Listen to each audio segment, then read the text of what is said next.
जय श्री गुरुदेव, जय श्री दादा गुरुदेव। तीसरी बार तो ये जो सत्संग है आपका, पहले तो बहुत बहुत स्वागत है हमारे इस चैनल में, स्पिरिचुअल नॉलेज इंस्टीट्यूट में। इसमें जो भी बातें मैं करता हूँ वो अपने अनुभव के आधार पर करता हूँ। मेरा नाम राजशिव है और मैं सिद्ध योग साधक हूँ। पिछले 10 साल से मैं सिद्ध योग में हूँ और पिछले 4 साल से मैं सत्संग कर रहा हूँ। अध्यात्म में जो सिद्ध योग की साधना से जो परिवर्तन आते हैं, योग साधना से जो परिवर्तन आते हैं, कुंडलिनी साधना से जो परिवर्तन आते हैं, सहज योग से जो परिवर्तन आते हैं, राजयोग से जो परिवर्तन आते हैं, वो सारे परिवर्तनों की मैं बात करता हूँ। सहज योग, कुंडलिनी योग, ये सारे एक ही हैं, अलग अलग नहीं हैं, बस इनको अलग अलग नाम से जाना जाता है। तो इसे सिद्ध योग, मूल रूप से इसे सिद्ध योग कहा जाता है। सिद्ध योग जो है, सिद्ध शब्द जो है, ये ज़्यादा अप्रोप्रिएट है, ये ज़्यादा सही है इस योग के लिए। अगर आप भगवान शिव से जब ये योग प्रकट होता है तो भगवान शिव इस योग को अक्रिया योग भी कहते हैं। इसमें अक्रिया है, इसमें कुछ भी या फिर अपनी तरफ से आप कुछ नहीं कर सकते। सब कुछ किया हुआ है, सब कुछ पैकेज है, सिर्फ आपको उस पैकेज के लिए एलिजिबल होना है। जैसे छोटा बच्चा है, वो नर्सरी में जाता है, फिर वो एलिजिबल हो जाता है एग्ज़ाम्स वगैरह जो होते हैं उसके, क्लास 1 में जाता है, 2 में जाता है, 3 में जाता है, इस तरह से वो एलिजिबल होता जाता है। तो उसका आगे जो है परिवर्तन होता रहता है या अपग्रेडेशन होती रहती है। तो सिद्ध योग में भी साधक जो है वो पात्र बनता है। कोई भी योग है, किसी भी तरह का आप कोई भी अनुष्ठान कर रहे हैं, कोई भी उपाय कर रहे हैं, किसी भी तरह से वो आपको पात्र बनाता है। क्योंकि भगवान शिव कहते हैं कि जो कृपा है, भगवान की जो कृपा है या भगवान को प्राप्त करना है आपने, उसके लिए कोई क्रिया नहीं है, वो अक्रिया है। वो क्योंकि वो प्रस्तुत है, उस तक किसी क्रिया से पहुंचा नहीं जा सकता। तो वो हर जगह है, सब जगह है। तो उसको प्राप्त करना है या उससे भेंट करनी है या बस प्रकट हो जाना है उसने, वो तब जब आप पात्र हो जाओगे। तो पात्र की बात आती है। तो जितने भी अनुष्ठान हैं, जितने भी योग हैं, वो सारे के सारे आपको पात्र बनाते हैं। तो मैं जिस योग में हूँ इसे सिद्ध योग कहते हैं। सिद्ध योग का अर्थ है कि पहले से ही गुरु ने सब कुछ किया हुआ है, गुरु ने वो सारी तपस्याएं की हुई हैं और मैं अगर वो पात्र बनता हूँ, गुरु जी के संपर्क में आता हूँ और गुरुदेव के अनुसार, उनके बताए अनुसार उनका नाम जप और ध्यान करता हूँ और वो प्रसन्न होते हैं कि हाँ, ये बच्चा पात्र है। तो वो जो कुछ भी उनमें परिवर्तन है, जो कुछ भी पूर्णता उन्होंने प्राप्त की है, चाहे उन्होंने कैसी भी तपस्या की है, कितनी हज़ारों वर्षों तपस्या की है, अगर वो मुझसे प्रसन्न हो जाते हैं तो अपना सब कुछ मुझे दे देंगे। वो सारा परिवर्तन मुझ में आ जाएगा।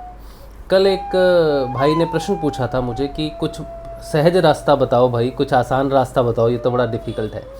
मैं जो बात कर रहा हूँ, उम्मीद है कि मैंने उन्हें कहा था कि आज सत्संग में आइए, आप सत्संग आप ज़रूर देखना आके। पता नहीं वो आए हैं कि नहीं है। अगर आए हैं तो बहुत अच्छी बात है, अगर बाद में देखेंगे तो भी ठीक है।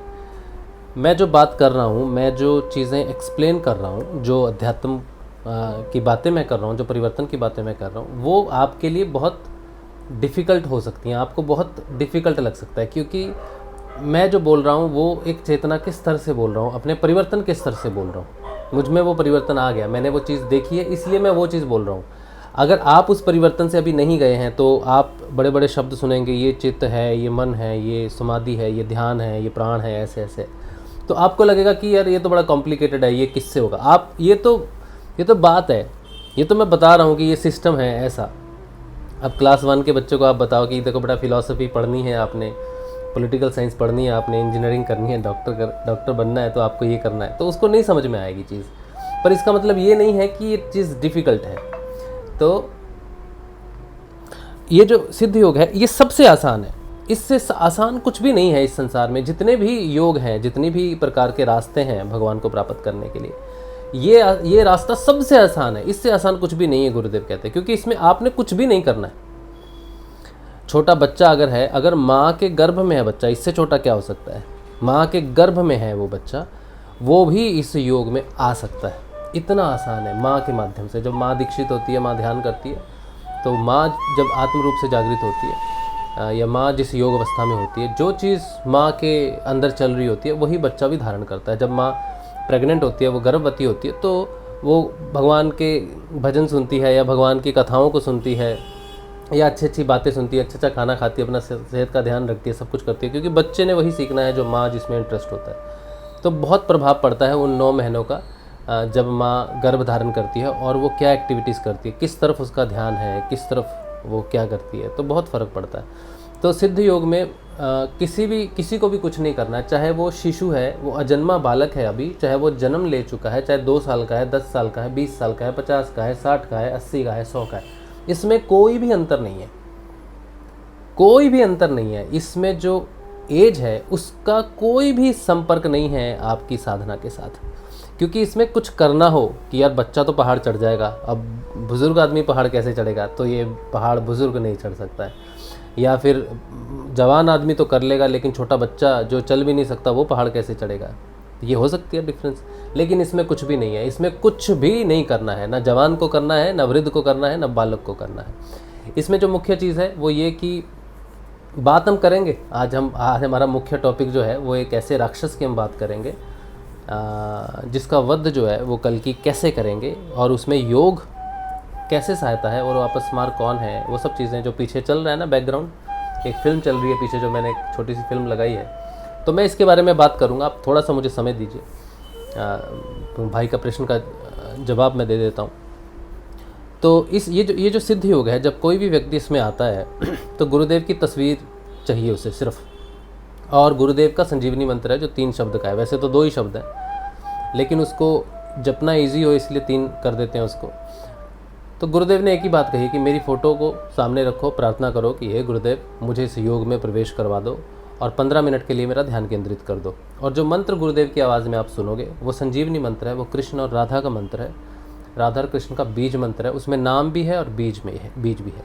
तो उस मंत्र को जब आप मन ही मन जपना शुरू करते हो, बिना होंठ और जीभ हिलाए, गुरु जी का आदेश है कि होंठ और जीभ मत हिलाना, मन ही मन उसका जाप करना। तो जब आप उसका जाप शुरू करते हो तो आपकी कुंडलिनी शक्ति, जिसे मात्र शक्ति कहते हैं, वो गुरु के अधीन होकर कार्य करना शुरू कर देती है, जागृत हो जाती है, किसी भी तरह से आपको नुकसान नहीं पहुंचाती है। कुंडलिनी के बारे में बहुत सारे भ्रम हैं और वो कुछ तो सही भी हैं भ्रम, क्योंकि बिना गुरु के इस पथ पर नहीं चलना चाहिए। गुरु अगर समर्थ है और गुरु स्वयं पूर्ण कर चुका है अपनी यात्रा और आपको भी पहुंचा सकता है, तभी उसकी शरण में आना चाहिए। तो मैं जिस गुरु की शरण में हूँ वो समर्थ सदगुरुदेव हैं, उनका नाम गुरुदेव श्री रामलाल जी स्याग है। उनसे मैंने ऑनलाइन ही दीक्षा ली थी, मैं कभी उनसे मिला नहीं। 2017 में तो वो चले गए, शरीर छोड़ दिया और पूर्ण रूप से व्याप्त हो गए। उन्होंने कहा था कि मैं शरीर नहीं हूँ, मैं चेतना हूँ और मेरी तस्वीर कभी नहीं मरेगी, मेरी तस्वीर जीवित तस्वीर है। 2014 में मैंने दीक्षा ली थी, 2017 में गुरुदेव चले गए, शरीर को छोड़ दिया उन्होंने और वो ब्रह्म व्यापी हो गए। और 2019 में मुझे जागृति आई, मतलब गुरुदेव के शरीर छोड़ने के बाद मैंने ध्यान में प्रवेश किया है। तो इससे मेरे जीवन यात्रा से, मेरे योग यात्रा से ये सिद्ध होता है कि गुरु कोई शरीर नहीं होता है, और अगर वो चेतना है, अगर वो समर्थ है, तो आपको अपने जाने के बाद भी, अपने शरीर को छोड़ने के बाद भी, जाना तो कहीं नहीं उसने, अपने शरीर को छोड़ने के बाद भी आपको जागृत कर सकता है। अगर ऐसा संभव नहीं होता तो फिर मेरी चेतना 2019 में कैसे आती, है ना। तो अगर आप इस योग में आते हो तो वो नाम जपना है और वो ध्यान करना है। अब बात आती है छोटा बच्चा कैसे नाम जपेगा, उसको नहीं पता, 1 साल का बच्चा कैसे नाम जपेगा। तो क्या करना है, गुरुदेव कहते हैं कि मुझसे जुड़ना मुख्य बात है। आप गुरुदेव से जुड़ोगे तो गुरुदेव की तस्वीर को, जैसे आप भगवान के सामने छोटे बच्चे को कहते हैं चलो प्रणाम करो, चलो नमस्कार करो, माथा टेको, जय करो, जय करो, बस इतना ही है। बच्चे को सिर्फ आपने गुरु के साथ जोड़ना है, चाहे वो कितना ही छोटा बच्चा क्यों ना है। अगर बहुत ही छोटा है, इतना भी नहीं कर सकता, अभी 1 ही महीने का है, तो गुरुदेव की फ़ोटो से प्रणाम करके कि प्रभु ये मेरा बालक है, आप इसे अपने योग में लीजिए, और उस बालक को गुरुदेव की फ़ोटो माथे पर स्पर्श करवाइए ताकि उसका कनेक्शन हो। वो सब जानता है, आप नहीं जानते कि वो जानता है, वो सब जानता है, परमपिता सब जानता है, तो वो उसकी शरण में आ जाएगा। गर्भवती महिला है, वो भी गुरुदेव से प्रणाम करके इस योग में आ सकती है, नमस्कार कर सकती है कि प्रभु हम आपकी शरण में आना चाहते हैं, मेरे गर्भ में जो भी बालक या बालिका है उसको भी अपनी शरण में लीजिए। वहाँ से भी योग शुरू हो सकता है। क्यों? क्योंकि इसमें कुछ भी नहीं करना है, सिर्फ समर्पण का योग है, इसे सिर्फ समर्पण योग कहते हैं। भगवान श्री हरि ने गीता में इस योग को निष्काम योग कहा है। तो उन्होंने कहा है कि 2 तरह के योग हैं, एक ज्ञान योग कि अपनी बुद्धि से, अपने बुद्धि के बल से मनुष्य त्याग करता है, व्रत करता है, ये करता है, वो करता है, भगवान को प्रसन्न करता है। आज अमावस्या है, आज त्रयोदशी है, आज एकादशी है, आज नरसिंह, आज ये व्रत है, आज वो व्रत है, आज मैं ये नहीं खाऊंगा, आज मैं ये छोड़ूंगा, आज मैं माला पहनूंगा, आज मैं तिलक लगाऊंगा, आज मैं धोती पहनूंगा, आज मैं वाइट पहनूंगा, पीला पहनूंगा, जो भी पहनूंगा, ये खाऊंगा, ये छोड़ दूंगा, सब कुछ अपनी बुद्धि के प्रयास से भगवान को प्रसन्न करता है, वो ज्ञान योग है। और एक है समर्पण योग। समर्पण योग में शिष्य कुछ भी नहीं करता, वो एक समर्थ सदगुरुदेव जिसे योगेश्वर कहते हैं, जिसे स्वयं योग प्राप्त हो और जो दूसरे को योग प्राप्त कर सकता है, भगवान श्री कृष्ण का अवतार है। वो सच्चा गुरु, समर्थ गुरु, उसके साथ उसके गुरु का आदेश है और भगवान श्री हरि का आदेश है कि मेरा काम कर। जब ऐसे गुरु की शरण में जाते हैं तो आपको कुछ भी नहीं करना है, सिर्फ झुक के प्रणाम करना है कि प्रभु मुझे अपनी शरण में ले लो। जैसा गुरु ने बताया वो मंत्र जप सकते हैं तो जपो, नहीं तो उनका 2 समय ध्यान करो। ध्यान करना ज़रूरी नहीं है, क्योंकि ध्यान फल है। आप जो नाम जपोगे धीरे धीरे वो नाम जप ही फल में परिवर्तित हो जाए, क्योंकि नाम जप बीज है और बीज फलित हो जाएगा, फल आएगा, तभी आपका ध्यान लगेगा। और ध्यान सिर्फ और सिर्फ जागृत व्यक्ति का लगता है जो आत्म रूप से जागृत हो जाता है। उससे पहले जो योग अवस्था है उसे क्रिया योग का हिस्सा कहते हैं। अष्टांग अंगों वाला ये योग है। इसका अर्थ है कि जैसे अष्टांग योग का क्या अर्थ है, जैसे ये ब्रश है मेरे पास, ठीक है। इस ब्रश में कितने अंग हैं?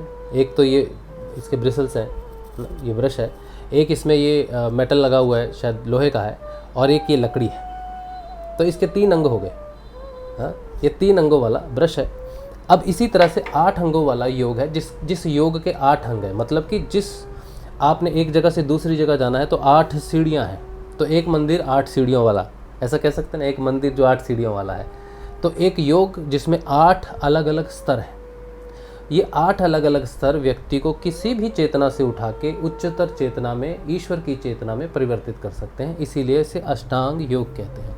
इसमें पहले जो 5 अंग होते हैं वो क्रिया योग का हिस्सा है, जिसमें व्यक्ति व्यावहारिक रूप से क्रिया योग में प्रवेश करता है। उसके अंदर यम, नियम, आसन, प्राणायाम, प्रत्याहार, ये 5 अंग जो है नाम जपने से स्वतः अंदर से प्रकट होने शुरू होते हैं। स्वतः अंदर से उसकी क्रियाओं में परिवर्तन आना शुरू होता है और उसके अंदर वो धारणा पक्की होती है कि मैं इस गुरु से जुड़ा तो मेरे अंदर क्या परिवर्तन आ रहा है, ये कैसे हो सकता है। जब उसकी ये धारणा पक्की हो जाती है कि गुरु में कुछ तो है जो मुझ में कुछ हो रहा है, तब उसकी धारणा पक्की होती है और अचानक उसका ध्यान लगता है।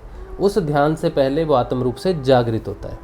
उस आत्म रूप को जागृति का वो एक युद्ध है। उस समय साधक बहुत विचलित होता है, बहुत डरता है, बहुत घबराता है और अज्ञानतावश बहुत तरह से उल्टी हरकतें भी करता है। तो ये योग है, बहुत ही साधारण और सिंपल योग है। अब जो बात है मुख्य आज के इस सत्संग की, वो ये कि मेरे पीछे जो आप देख रहे हो एक वीडियो क्लिप चल रही है, इसमें भगवान श्री कल्कि के हाथ में तलवार है, सफ़ेद घोड़ा है और वो युद्ध पे निकले हैं। और दूसरी तरफ आप देख रहे हो कि एक राक्षस है जो गायब हो रहा है और आ रहा है, गायब हो रहा है और आ रहा है। ये जो राक्षस है इसका नाम है अपस्मार। अपस्मार। और ऊपर में आप देख रहे हो ब्रेन है। तो ब्रेन जो है ये इसका घर है, ये यहाँ रहता है।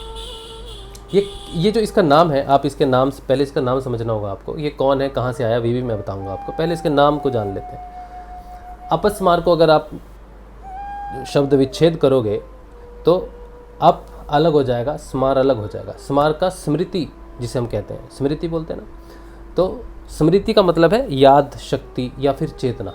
बुद्धि को हम चित्त से जोड़ते हैं। चित्त का मतलब शक्ति और चेतन के संपर्क से जो पहली संतान प्रकट हुई उसे चित्त कहते हैं। तो चित्त से ही बुद्धि का निर्माण होता है। जिस तरह चित्त स्पष्ट होता रहता है उसी तरह से बुद्धि भी स्पष्ट होती रहती है। बुद्धि में परिवर्तन होता है। बुद्धि व्यवहारिक है, चित्त चरित्र रूप है।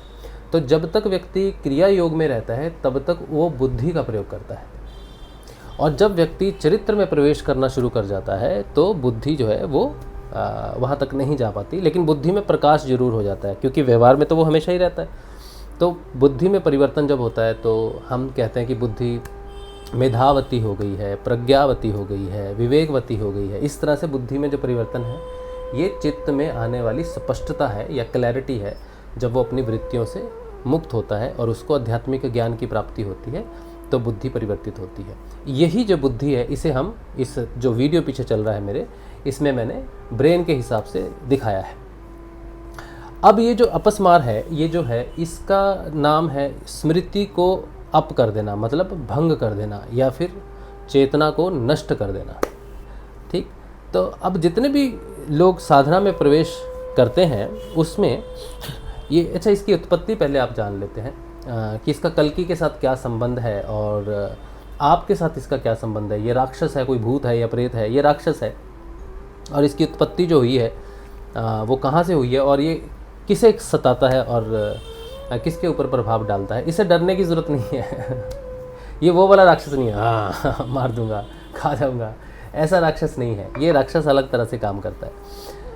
तो एक पौराणिक कथा है, उसके हिसाब से ऋषि हुए, उन्होंने बहुत तप किया और तप से उन्होंने बहुत सारी शक्तियाँ को अर्जित कर लिया, और इस तरह से उनको थोड़ा अभिमान हो गया कि हम बड़े शक्तिशाली हैं। तो वो यज्ञ करते थे, शक्तियों को अर्जित करते थे। तो भगवान शिव ने उनकी परीक्षा लेने के लिए माँ पार्वती के साथ उनके पास आए। जब वो उनके पास आए तो उन्होंने कहा कि भिक्षाम देहि, भिक्षा दीजिए। तो जो ऋषि थे, उनकी जो स्त्रियां थी वो उठ गई, बीच यज्ञ से उठ गई, और उन्होंने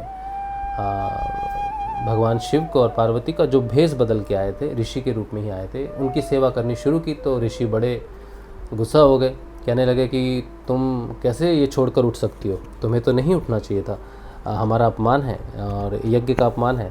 तो माँ कहती हैं कि कोई दरवाजे पर आएगा, तुम्हारे ऋषि कोई दरवाजे पर आएगा तो क्या वो खड़ा रहेगा? तो उसकी सेवा करना तो तुम्हारा पहला कर्तव्य है, उससे तुम्हारा यज्ञ नष्ट नहीं होगा। तो इस तरह से वार्तालाप चलती है। भगवान शिव भी उन्हें समझाते हैं कि इस तरह से आपको नहीं करना चाहिए। लेकिन वो बहुत गुस्से हो जाते हैं और सबसे पहले वो भगवान शिव पर बहुत सारे जहरीले नागों का जो है प्रहार करते हैं। तो भगवान शिव उन जहरीले नाग, बिच्छू जो भी होता है, वो सब कीड़े मकोड़े जो भी होता है, उनको वो अपनी शक्ति से हटा देते हैं। अब ये देखते हैं ऋषि की है तो ये भी योगी, कोई इसमें भी कोई ताकत है। तो वो अपनी योग शक्ति से अग्नि से एक राक्षस को पैदा करते हैं।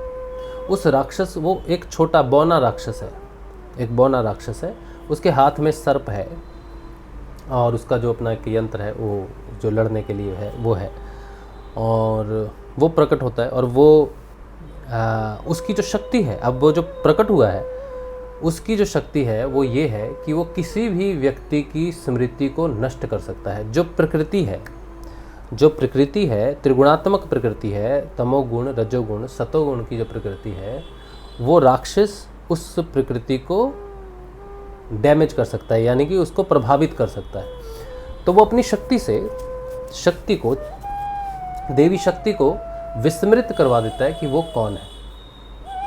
ये जो पौराणिक कथा है ना, ये कथा हमारे साथ जुड़ी हुई है। ये कोई सिर्फ कथा नहीं है, ये रियलिटी है। और ये रियलिटी कैसे है ये आपको पता चलेगा। तो वो उनको सब विस्मृति हो जाती है। तो भोलेनाथ पूछते हैं कि देवी क्या हुआ आपको? तो वो कहती है कि आप कौन है, मैं तो आपको नहीं जानती।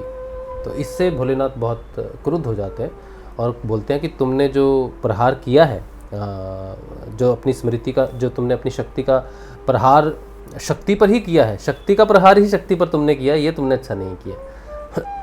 तो जो अपस्मार राक्षस है वो मर नहीं सकता, वो अमर है, और उसको ऋषियों का वरदान है तो कोई अमर है तुझे मर नहीं सकता। तो भोलेनाथ से उसने कहा कि भाई मैं तो मर नहीं सकता, तुम मुझे मार तो सकते नहीं, क्या ही कर सकते हो तुम?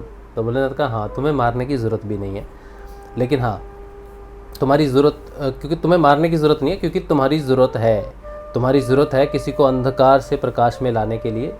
जब व्यक्ति नीचे आता है, माया में आता है, तो जब अंधकार में डूब जाता है ना, तो जब भगवान से दूर होता है तो वो तुम्हारी कब्जे में जब आ जाता है तो वो ज़रूरत है तुम्हारी।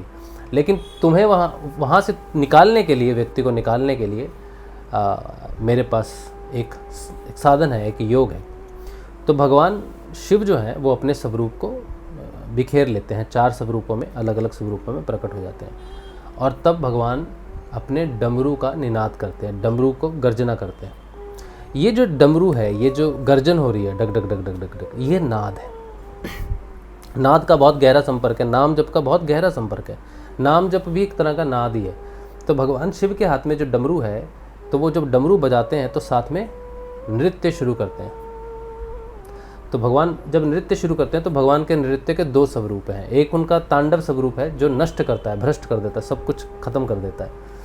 तो भगवान जब नृत्य करते हैं तो सृजन भी नृत्य से ही करते हैं, नृत्य से ही सृजन करते हैं, नृत्य से ही ध्वंस करते हैं। तो उनके एक हाथ में डमरू रहता है, जब वो डमरू बजा के नृत्य करते हैं, सृजन का नृत्य करते हैं, और जब वो अग्नि प्रस्तुत करते हैं दूसरे हाथ से, तब वो ध्वंस करते हैं, नाश करते हैं सारी चीज़ों का।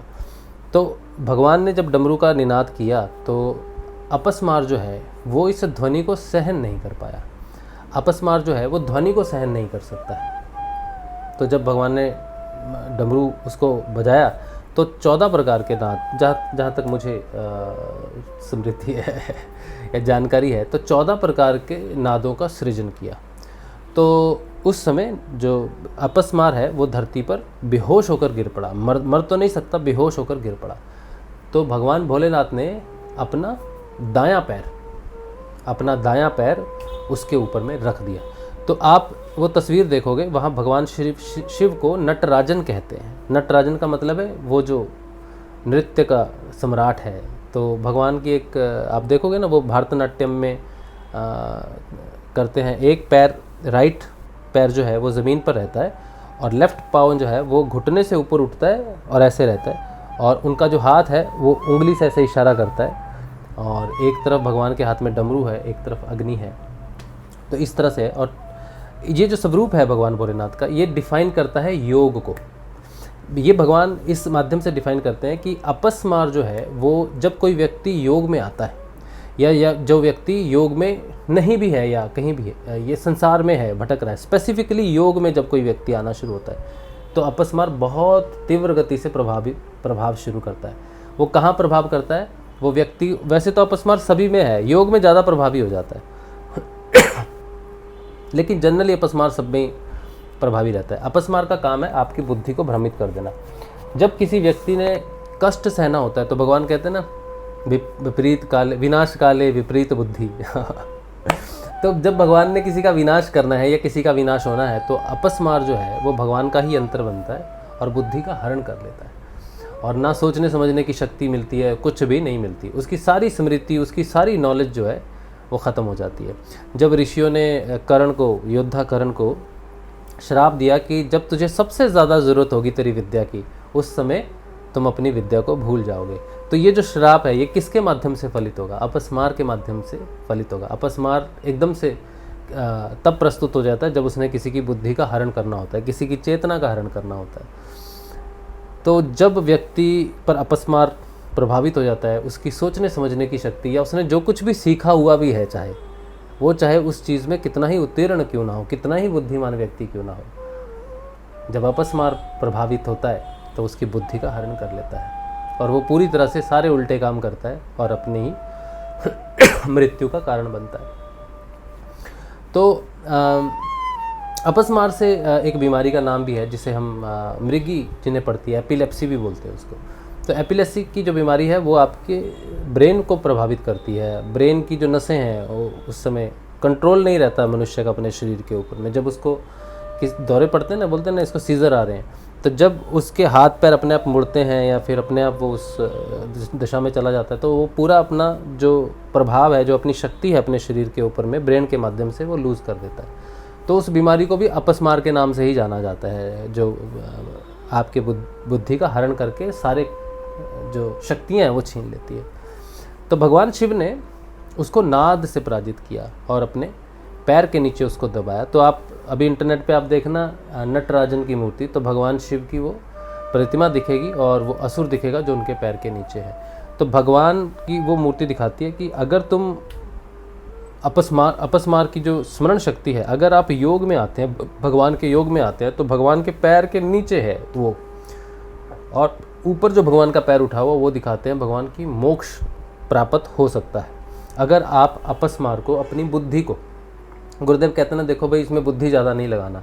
और सारे शास्त्रों में लिखा हुआ है कि बुद्धि के बल से आप अध्यात्म में नहीं जा सकते, क्योंकि बुद्धि पर किसका प्रभाव रहता है? अपस्मार का प्रभाव रहता है। तो अगर आप बुद्धि से समझने की कोशिश करोगे कि कल्कि कौन है, अध्यात्म क्या है, परिवर्तन क्या है, और आपको ये बात मालूम है कि आपने साक्षात्कार नहीं किया है, आपने योग में प्रवेश नहीं किया है, आपने ध्यान में प्रवेश नहीं किया है, आप कल्कि के बारे में तब तक नहीं जान सकते, ईश्वर के बारे में तब तक नहीं जान सकते जब तक आप स्वयं की आत्मा के बारे में नहीं जानते। जब आप स्वयं को आत्म रूप में जानोगे तब आप भगवान की बात कर सकते हो। जब आप योग में प्रवेश करोगे तब आप बात कर सकते हो। उससे पहले अगर आपने कोई कल्कि पुराण पढ़ा है, आपने वेद पढ़े हैं, आपने बहुत कुछ पढ़ा है, फिर भी आप अध्यात्म को नहीं जान सकते, क्योंकि पढ़ने से अध्यात्म नहीं जाना जाता। चाहे आप कह दो कि हमने तो भाई कल्कि पुराण पढ़ा है और ऐसा उसमें लिखा हुआ है, लिखा हुआ भी है, तब भी तुम पढ़कर नहीं जान सकते। अगर उसमें स्पष्ट रूप से भी लिखा हुआ है तब भी तुम नहीं जान सकते, क्योंकि अध्यात्म बुद्धि से परे है। अध्यात्म बिल्कुल नीचे दबा, बुद्धि जो है, बुद्धि बिल्कुल नीचे है, जहाँ से बुद्धि खत्म होती है, जहाँ उसकी सीमा खत्म हो जाती है, उसके ऊपर से वो शुरू होता है। इसीलिए बुद्धि का बल जो है वो अध्यात्म में नहीं चलता। तो आपको ये अनुभव होना चाहिए, आध्यात्म साक्षात्कार का विषय है। कथा और कहानी से इसको नहीं जाना जा सकता, या पढ़कर इसको नहीं जाना जा सकता। तो जब हम योग में प्रवेश करते हैं, जब हम स्वयं को जानते हैं, भगवान के योग से जब हम संपर्क में आते हैं, तब हमें समझ में आता है कि हम बुद्धिहीन व्यक्ति हैं। अपनी बुद्धि का त्याग कर देना उस समय उचित है। ऐसा नहीं है कि आप कोई काम करना ही छोड़ दो या कुछ भी कर दो, बस आप अपनी बुद्धि से तर्क देना बंद कर दो अध्यात्म के विषय में विशेष करके। अगर आपको अनुभव है तो ही बोलो, अगर अनुभव नहीं है तो आप अनुभव के लिए प्रयास करो, क्योंकि जितना आप चुप रहोगे उतना ही आपका भला है अध्यात्म में। और जो व्यक्ति इस चीज़ को नहीं जानते वो अध्यात्म को विकृत स्वरूप दे देते हैं। और ये कलयुग ऐसा है, ये समय ऐसा है कि वो सब तक पहुंच जाता है, क्योंकि एक विकृत रूप से पहुंची इन्फॉर्मेशन ज़्यादा तीव्र गति से जाती है, जबकि सुव्यवस्थित जो चीज़ है वो नहीं ट्रैवल करती, क्योंकि ये समय सहायक नहीं है सच्चाई के साथ में, असत्य का सहायक है। तो अपस्मार प्रभाव करता है आपके बुद्धि को। और मन जो है, व्यक्ति विशेष जो है, वो इस जीवन में जो जी रहा है वो मन के आधार पर जी रहा है। मुझे ये अच्छा लगता है, मुझे वो बुरा लगता है, या मेरा आज मन नहीं है, कुछ भी नहीं है, तो वो वैसा ही करता है, अपनी बुद्धि को वैसा ही आदेश करता है जैसा उसका मन है।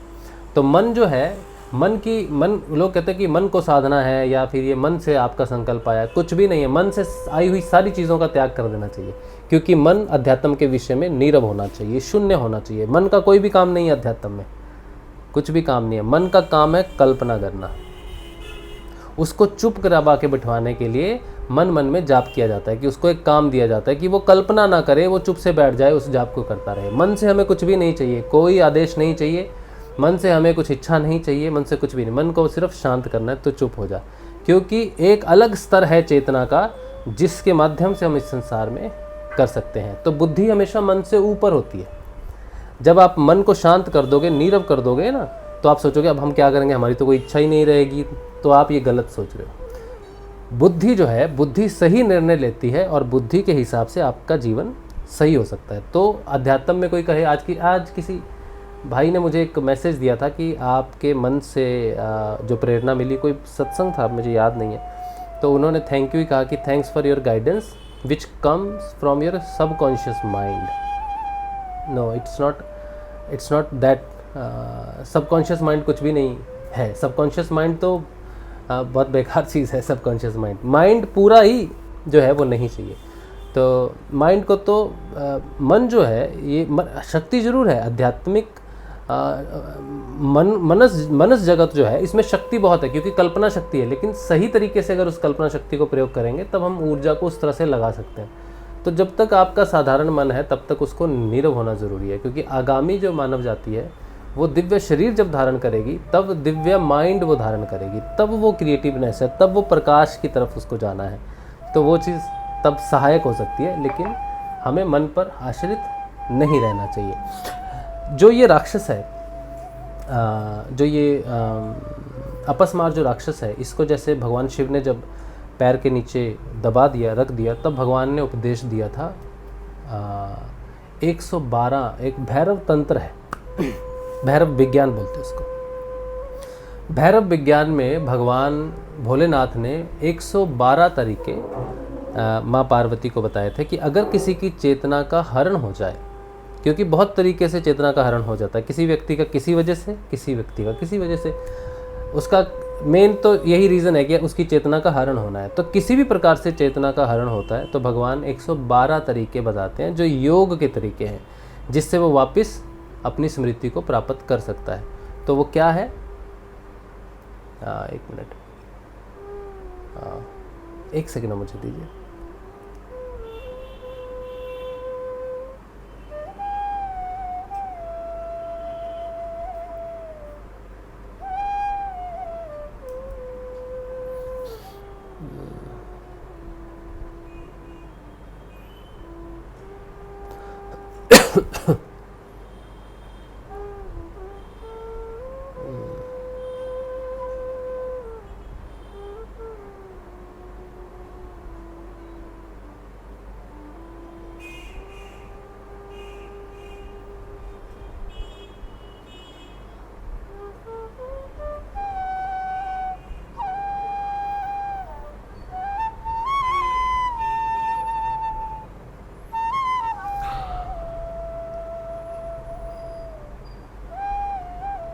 हाँ ठीक है, मेरा मेरा स्पेस फुल हो गया, कंप्यूटर का मैसेज आया, स्पेस फुल है क्योंकि रिकॉर्डिंग हो रही है, इसको दूसरे चैनल है एक, उसमें भी डालना होता है, उसमें बंगाली और हिंदी में डब करने के बाद मैं कोशिश कर रहा हूँ कि उसको डाला जाए। तो ठीक, चलिए। तो योग के माध्यम से जो आपकी जो अपस्मार है ये सबको प्रभावित करता है, और ऐसा कोई व्यक्ति नहीं है कि किसी को कहेंगे यार ये तमोगुण है, इसके अंदर राक्षस है, इसके अंदर ब्रह्म राक्षस है। कुछ लोग कहते हैं ना कि मैंने पूछा मेरे अंदर कौन है, तो अंदर से आवाज़ आई कि मैं राक्षस हूँ, मैं तेरे पीछे पड़ा हुआ हूँ, तो वो सबके पीछे पड़ा हुआ है तो वो कोई स्पेसिफिकली किसी एक व्यक्ति को परेशान नहीं करता है। वो त्रिगुणात्मक प्रकृति में जो व्यक्ति योग में नहीं है उसकी बुद्धि के ऊपर हमेशा प्रभावित रहता ही है, जब तक वो चेतन नहीं है। क्योंकि एक व्यक्ति जो अभी तक आत्म रूप से जागृत नहीं हुआ है वो अपस्मार के प्रभाव में रहता ही है। तो उसके प्रभाव से हटने के लिए जो लोग साधना नहीं भी करते हैं, तब एक और तरीका है जो भगवान को प्राप्त करने का है। 112 में से एक माध्यम जो है, जहाँ तक मेरा अनुमान है, मैंने अभी पूरा नहीं पढ़ा, उसमें से एक है संगीत, नृत्य।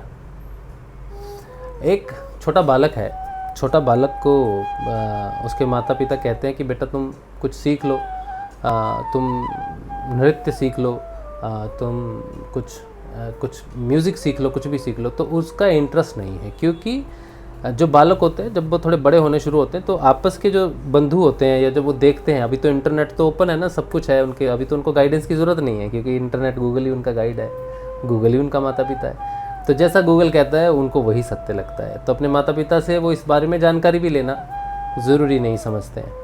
तो जब व्यक्ति कहता है तो उनका मानना क्या है कि जो पुराने लोग होते थे ना, पुराने लोग कहते थे नृत्य करना ये तो भाई वो जो औरतों का काम है, ये तो उन औरतों का काम है जो नृत्य करती हैं, ये तो हम तो खानदानी लोग हैं, हम तो राजा हैं, हम तो ये हैं वो हैं, हम थोड़ी नृत्य करेंगे, हम थोड़ा गाना गाएंगे।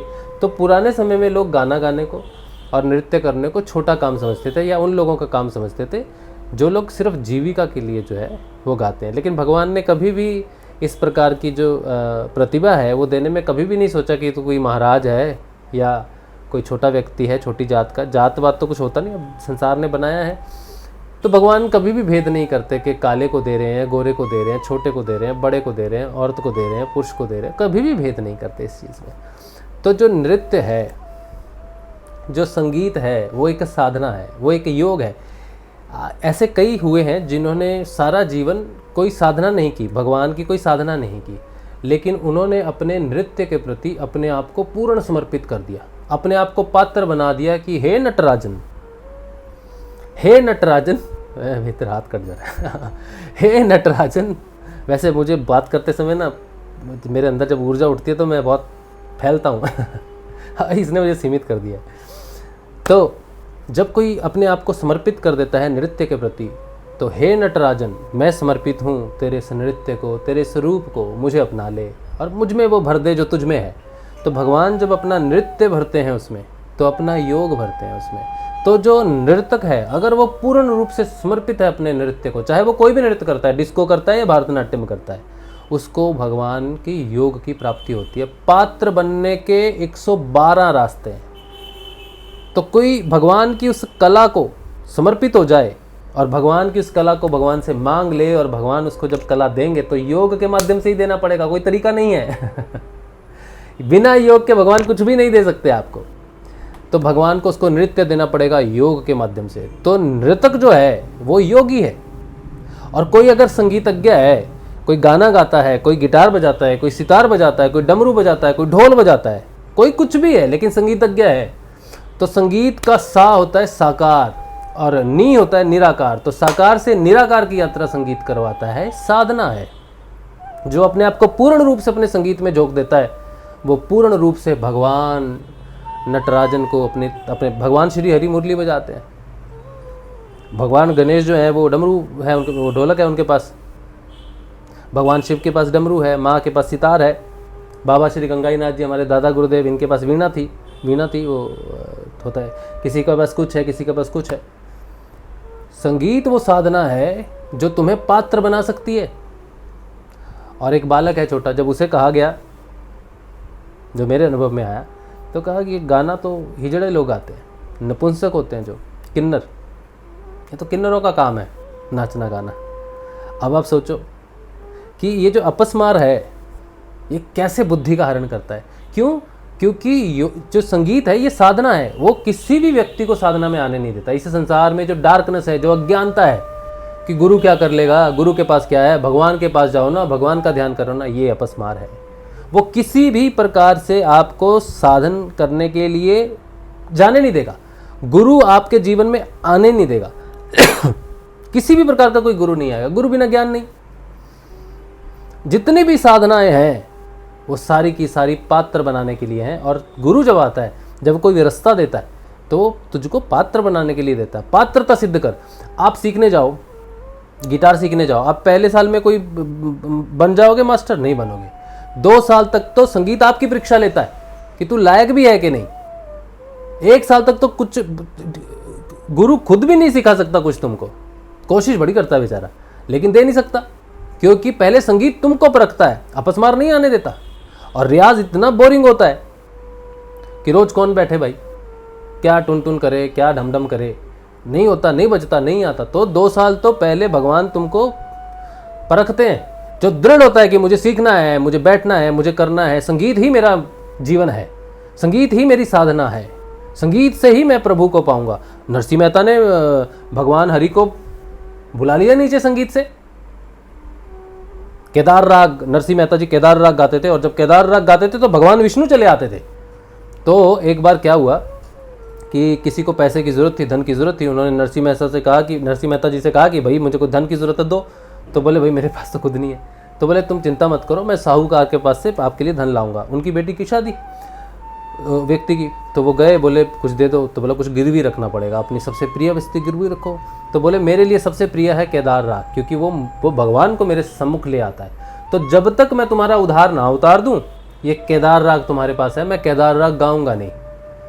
अब क्या हुआ कि वो गिरवी हो गया केदार राग, और एक कोई ऐसी घटना हो गई कि लांछन लग गया नरसिंह मेहता जी पर कि ये तो भाई झूठ बोलता है। तो राजा के दरबार में पेश हुए, तो बोले तुम झूठ बोलते हो, भगवान के बारे में ऐसा वैसा है। तो अगर तुम हो तो ये जो माला है भगवान के गले में, ये तुम्हारे गले में आ जानी चाहिए, अगर भगवान सचमुच तुमसे प्रेम करते हैं तो। अब नरसिंह मेहता कहता भाई ये तो बड़ी मुश्किल होगी, अब बुलाऊं कैसे नारायण को। तो वो केदार राग तो गा नहीं सकता, तो गिरवी बड़ा है, और वही उसी से आता है वो। तो उन्होंने बहुत सारे राग गाए, लेकिन वो आया नहीं। अब भगवान देख रहे हैं ये क्या हो गया मेरे भक्त के साथ, अब मुझे बुलाना है, क्योंकि भगवान तो माध्यम से आते हैं ना। आप नाम जपोगे तो खिंचा चला आएगा, भगवान को बुलाना है ना तो रोना पीटना काम नहीं देता। आप उसका नाम जपो, हरि हरि हरि हरि। गुरु ने जो दिया, आप हरि हरि नहीं जपना, गुरु ने जो नाम दिया उसको जपो। जो नाम दिया गुरु ने, सोचो राम ही दिया है। हमारे गुरु जी ने भी एक नाम दिया, संजीवनी मंत्र। अब मैं बोल के नहीं बताऊंगा, क्योंकि सबको गुरु की आवाज़ में सुनना चाहिए मंत्र। तो जपेगा ना हरि हरि हरि हरि हरि हरि हरि हरि, तो हरि को आना ही पड़ेगा। इसी तरह संगीत वो साधना है जिससे उसको आना ही पड़ता है। तो भगवान कहते हैं कि यार मेरा फंस गया मेरा भक्त। तो पहले तो वो गए उसके पास, जो साहूकार था, उसको पैसे चुकाए और लिखित में लिया कि देख केदार राग अब फ्री है, वो गा सकता है। तो आए और किसी के माध्यम से आए, खुद आए, उनको दिया, बोला ये तुम्हारा उधार चुका दिया है उसने, जिसके लिए तुमने लिया था, ऐसा ऐसा उधार चुक गया, अब तुम केदार राग गा सकते हो। तो अब वो केदार राग गाते हैं और प्रभु प्रकट होते हैं और अपनी माला नरसिंह मेहता के गले में डाल देते हैं। तो भगवान कैसे आ गए संगीत से? संगीत भगवान की अभिव्यक्ति है, संगीत भगवान का दूसरा नाम है, उनका स्वरूप है संगीत। तो जब साधक नाम जपता है और उसको नाद प्रकट होता है तो प्रार्थना करते, कई साधक प्रार्थना करते हैं कि मुझे नाद नहीं सुनना है, बड़ा तेज है। अरे वो तेरे लिए ही है तो आया है, नाद के स्वरूप में आया है। इस नाद से ही तेरी बुद्धि में जो अंधकार है ना वो दूर होगा। और क्या लोग बोलते हैं कि राज शिव ने भ्रम फैला दिया। हमारी सिद्धियोग की साधना का परिवार है जहाँ पर मुझसे बहुत ज़्यादा स्नेह करते हैं कुछ लोग। तो वो क्या कहते हैं कि राज शिव ने नाद को सुनने का भ्रम फैला दिया, नाद नहीं सुनना चाहिए, नाम ही जपना चाहिए, जबकि आपको नाद सुनना चाहिए। जैसे ही आप नाद सुनोगे आप निद्रा में प्रवेश, गहरी चेतना में प्रवेश करोगे, चेतना वापिस आनी शुरू हो जाएगी जिसका हरण हो चुका है। नाद भगवान की वंशी है, भगवान का नाद है, डमरू है, वो बजती है घंटी, उससे आपकी बुद्धि साफ होती है, आपकी चेतना का उत्थान होता है। नाद सुनना चाहिए आपको। गुरुदेव ने स्वयं बोला है कि जब आपको नाद सुनना शुरू हो जाएगा तो आप नाद को सुनो, क्योंकि वही आपकी बुद्धि पर पड़े हुए अंधकार को हटाएगी। नहीं तो आप बाहर देवी देवताओं की पूजाओं की ये वो सो ये दोष वो दोष में लगे रहोगे। सिद्ध योग की साधना से, किसी भी साधना से, गुरु के मंत्र से त्रिविध ताप शांत होते हैं। कोई भी ताप हो, आपको काला जादू, पीला जादू, हरा जादू, ये जादू वो जादू, ग्रहों का ताप, ये ताप वो ताप, ये रोग, ये नाशक वो नाशक, ये कुंडली में दोष वो कुंडली में दोष, ये जहर वो जहर, कुछ भी है, कुछ भी है, अगर गुरु है और गुरु का मंत्र जीवित मंत्र है, संजीवनी मंत्र है, उसके जाप से आपके त्रिविध ताप शांत होंगे ही होंगे ही होंगे। एकमात्र गुरु ही है जो बचा सकता है, एकमात्र गुरु है। अगर भगवान की तपस्या करते हो, भगवान प्रसन्न भी हो जाएंगे तो उनसे मांगो कि सबसे बहुमूल्य चीज दो मुझको, तो गुरु ही देंगे, क्योंकि गुरु से बहुमूल्य कुछ भी नहीं है। शैव योग में, शैव साधना में लिखा गया ईश्वर के 5 काम है: सृष्टि, स्थिति, लय, तिरोधान और अनुग्रह। अनुग्रह भगवान करते हैं जब उसको तिरोधान से मुक्त करना होता है, जन्म और मृत्यु के बंधन से जब मुक्त करना होता है, तब भगवान अनुग्रह करते हैं। और अनुग्रह केवल गुरु के स्वरूप में कर सकते हैं। और वो गुरु आके जो शिक्षा देता है, उस शिक्षा में, उस साधना में अगर तुम उत्तीर्ण हो जाओ तो तुम्हें ईश्वर की प्राप्ति होती है, तुम पात्र सिद्ध होते हो। इसलिए चाहे वो संगीत है, चाहे वो नृत्य है, चाहे वो गुरु का दिया हुआ आध्यात्मिक मंत्र है, ये सारे के सारे सिर्फ तुम्हें पात्र बनाते हैं, तुम्हें योग्य बनाते हैं। प्राप्ति तो उसकी तब होती है जब तुम तैयार हो। जरूर ये नहीं कहना कभी कि ये इसके लिए है, ये यही कर सकता है, ये इस पुरुष के लिए है, पुरुष ही कर सकती है, ये स्त्री कर सकती है। ऐसा कोई काम इस संसार में भगवान से जुड़ा हुआ नहीं है जो सिर्फ स्त्री का हो, जो सिर्फ पुरुष का हो, जो सिर्फ किन्नर का हो। हम सब का पूर्ण अधिकार है। इस अपस्मार के राक्षस को ही मारना है ताकि हम अपनी इस कुबुद्धि से मुक्त हो सके। कल की आके हमें वो योग प्रदान करेगा, वो गुरु के स्वरूप में आके वो योग प्रदान करेगा जिससे वो हमारी बुद्धि को मुक्त करेगा। उसने हमारी बुद्धि को, हमारी चेतना को मुक्त करना है। उसने हमारी चेतना को जगाना है कि मैं आत्म स्वरूप हूं। और जब वो चेतना को जगाएगा, जब हम उस साधना में बढ़ेंगे, तो अपस्मार पूरा प्रभाव डालेगा, आपको विकृत करेगा, आपके दिमाग में गलत सही सब कुछ डालेगा। मैंने आज तक कभी किसी का बुरा नहीं किया और ना ही कभी चाहा, लेकिन फिर भी लोग मुझसे भागते थे, डरते थे मुझसे। क्यों? किसी ने कह दिया था कि इसकी बात मत सुनो तुम। और ये बात में किसी का दोष नहीं है, यहां भी अपस्मार है, क्योंकि जिसके बुद्धि में प्रकाश नहीं होना है उसको सत्संग प्राप्ति नहीं होता। चाहे वो मेरा घर का ही व्यक्ति क्यों ना हो, चाहे मेरा भाई हो, चाहे मेरे घर वाले हो, चाहे मेरा पुत्र हो, चाहे मेरी बीवी हो, उनको ये प्राप्त हो ही नहीं सकता, चाहे मैं उनकी एक दीवार के उस तरफ ही क्यों ना बैठे हो। जो मैं बोल रहा हूं वो ज्ञान, वो शुद्ध चेतन, वो शुद्ध ज्ञान है जो योग से प्रस्तुत होता है, वो ये परिवर्तन है। लेकिन जब तक आप गुरु को समर्पित नहीं होते, हर चीज में गुरु नहीं दिखता, तब तक आपको सत्संग समझ नहीं आएगा। बड़ा डिफिकल्ट लगेगी ये चीज। तो अपस्मार सबसे बड़ा राक्षस है, सबसे बड़ा राक्षस है। इसी का अंत हो जाएगा तो आप मुक्त हो जाएंगे। और इसका अंत एकमात्र योग से होता है। बिना योग के अपस्मार को मार ही नहीं सकते, मरता तो नहीं है वो। योग के माध्यम से आप अपनी चेतना के स्तर से निकल जाएंगे। उसकी सृष्टि जो है प्रकृति त्रिगुणात्मक, उससे बाहर निकल जाओ तो अपस्मार का कोई प्रभाव नहीं। आप त्रिगुणात्मक प्रकृति से त्रिगुणातीत हो जाओ, आप अपस्मार से मुक्त हो जाओगे। और एकमात्र माध्यम है त्रिगुणात्मक परिवर्तन, और वो गुणात्मक परिवर्तन एकमात्र ध्यान से आता है। और ध्यान सिर्फ जागृत का लगता है, जो आत्म रूप से जागृत है। और आत्म रूप को जागृत करने वाले जो शक्ति है वो है गुरु। बिना गुरु के जागृति कभी भी नहीं आती। कुंडलिनी जागृत हो जाती है हट से, लेकिन आत्म जागृति हट से नहीं होती। उसके लिए गुरु चाहिए। तो कल की वो गुरु है, गुरु ही है, गुरु ही होगा जो हमें आत्म रूप से जागृत करके, त्रिगुणात्मक गुणों से मुक्त करके, हमें अपस्मार से, बुद्धि से मुक्त करके स्वतंत्र करेगा। वो हमारी स्वतंत्रता के लिए आएगा, वो अपस्मार से स्वतंत्र करने आएगा हमें। और ये आंतरिक युद्ध है, क्योंकि वो राक्षस बाहर नहीं है, वो हमारी बुद्धि पर राज करता है। हमने बहुत पढ़ाई लिखाई कर लिया, इसी में अहंकार बन के बैठ जाता है। अरे तू तो पढ़ा लिखा है, कहाँ मूर्ख की बात में आ रहा है। अरे तू तो ग्रंथ पढ़ के है, तूने तो ये ग्रंथ पढ़ा है, वो ग्रंथ पढ़ा है, तू पंडित है भाई, किसकी बात सुन रहा है? इसने ना तिलक लगाया है, इसने ना रोजरी पहनी है, इसने ना तुलसी पहनी है, ना ये, इसकी बात कहाँ सुन रहा है? ये कौन है? ज्ञान टोपी पहनने से भी नहीं आता, तिलक लगाने से भी नहीं आता, जनेऊ से भी नहीं आता, तिलक से भी नहीं आता, धोती से भी नहीं आता, किसी प्रकार के कपड़ों से नहीं आता, साधु का रंग रंगने से भी नहीं आता। ज्ञान साक्षात्कार से आता है, और साक्षात्कार, आत्म साक्षात्कार सिर्फ आत्म जागृति से आता है। गुरु के प्रति पूर्ण रूप से समर्पित होना पड़ता है, तब जाके उसकी कृपा होती है, तब ये काम होता है। चलिए, ये बात है आज की कि जो राक्षस है, जिसे हम अपस्मार के नाम से जानते हैं, वो मर नहीं सकता, उसको विजय हम पा सकते हैं अगर हम वहाँ से मुक्त हो जाए, वहाँ से निकल जाए। और निकलने का मार्ग है योग।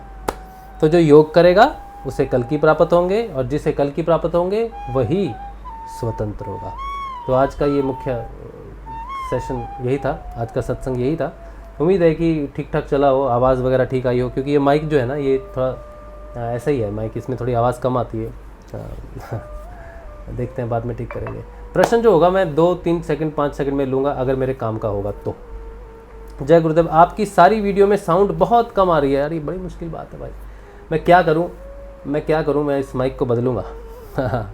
आपको अपना हेडफोन तब तक बदलना है, एक अच्छा हेडफोन ले लो जिसमें आप थोड़ा गेन उसकी बढ़ा सको, क्योंकि मेरे पास मुझे कुछ समझ नहीं आ रहा है। माइक बदलने के अलावा मेरे पास और कोई चारा नहीं है, और माइक नहीं लगाऊंगा तो फिर आवाज़ साफ नहीं आएगी, या फिर मुझे ऐसे पकड़ के बात करनी पड़ेगी इस पर, वो बहुत डिफ़िकल्ट हो जाएगा। ठीक है, मैं कोशिश करूँगा अगले महीने अच्छा माइक लेने की, जो गेन को पकड़े। आगे स्पिरिचुअल जर्नी, ईरान सिंह। नए साधक को कब तक और कितना मंत्र जाप करना चाहिए? कोई नया साधक है, पुराना साधक है, जब तक नाद प्रकट नहीं होता, जब तक ध्यान में जब तक नाद प्रकट नहीं होता, तब तक मंत्र जपना चाहिए। चाहे आपको एजपा जाप लग गया, एजपा जाप 2 दिन में लगे, 10 दिन में लगे, इसकी गारंटी। वो एक मैं वीडियो बनाऊंगा जल्दी एजपा। आज मैंने बनाना था एक वीडियो, बृहस्पतिवार को मैं एक वीडियो रिलीज़ करता हूँ अपने साक्षात्कार का। आज मैंने नहीं किया क्योंकि मुझे समय नहीं मिल रहा, बहुत ज़्यादा ऑक्यूपाइड हो गया हूँ। हाँ, तो एजपा जाप और नाद का मेरा जो अनुभव रहा है, बड़ा ज़बरदस्त है वो अनुभव। वो मैं वीडियो के माध्यम से आपको बताऊँगा कि कब पता चलता है आपको आत्म रूप से जागृति आ गई है। आत्म रूप से जागृति का बड़ा ज़बरदस्त एक वीडियो आने वाला है, वो बनाऊंगा, तो बनाया ही नहीं है, तो वो आएगा। उसमें एजपा जाप, नाद और आत्म जागृति के विषय में एक अद्भुत घटना मैं आपके साथ शेयर करूँगा। तो जपना चाहिए, जब तक नाद ना आए तब तक जपो। यदि साधक गुरु की स्वीकार कर ले और गुरु को स्वीकार कर ले, और यदि मंत्र जाप नहीं करे, तब भी क्या उसमें जागृति आ सकती है? हाँ, अगर वो गुरु को स्वीकार कर ले तो भी वो जागृत हो सकता है। मंत्र तो एक माध्यम है गुरु के साथ जुड़ने का। जब गुरु पकड़ लेता है, फिर मंत्र भी जपवा लेता है, क्योंकि गुरु की कृपा से मंत्र जो है वो आप कितना भी जप लो, करोड़ों बार जप लो, लेकिन आपका कुछ होने वाला नहीं। अगर वो मंत्र चेतन है, गुरु उस मंत्र में वास करता है, तो एक बार जपोगे तो अंदर वो वास कर लेगा और अंदर अपने आप चलेगा। जब तक एजपा जाप नहीं लगता, और चेतन मंत्र का ही एजपा जाप लगता है, मंत्र चेतन नहीं तो एजपा जाप नहीं। चेतन मंत्र का जाप लगते ही वो परिवर्तन करना शुरू कर देता है। फिर कर्म प्रारब्ध के कारण किसी को अंतर्मुखी होने में 5 साल लगते हैं, जैसे मुझे लगे, किसी को 10 लग सकते हैं, डिपेंडिंग अपॉन कि आपके कर्म प्रारब्ध क्या है। एजपा जाप से ही यात्रा चलती है, आपके जपने से नहीं चलती। आपने तो समर्पित ही होना, मुख्य रूप से आपने गुरु से जुड़ना है, बाकी उसने सब कुछ खुद ही करना है। लेकिन नाम जपना चाहिए, ये कोई बहाना नहीं बनाना चाहिए मैं तो गुरु से जुड़ा हुआ, नाम क्यों जपना है। चतुराई नहीं चलती यहाँ पर। चलिए ठीक है, आप सबको जय श्री गुरुदेव। उम्मीद है कि आज का सत्संग जो है थोड़ी सी इनलाइटनमेंट लाए हमारी बुद्धि में, ताकि हम अपस्मार के जाने उसको और गुरु के बताए अनुसार ही साधना करें, ना कि किसी व्यक्ति विशेष के बताए अनुसार कोई उल्टा पुल्टा काम करें या कोई उपाय करें या अपने अंदर के भूतों को भगाएं। आपके अंदर कोई भूत नहीं है। लेकिन आप ये कैसे जानोगे। चलिए, आज का सत्संग श्री गुरुदेव के श्री चरणों में कल सुबह के ध्यान में 6:30 बजे मिलेगा। जय श्री गुरुदेव, जय श्री दादा गुरुदेव। माइक में चेंज करने की कोशिश करूँगा। चलिए, जय श्री गुरुदेव।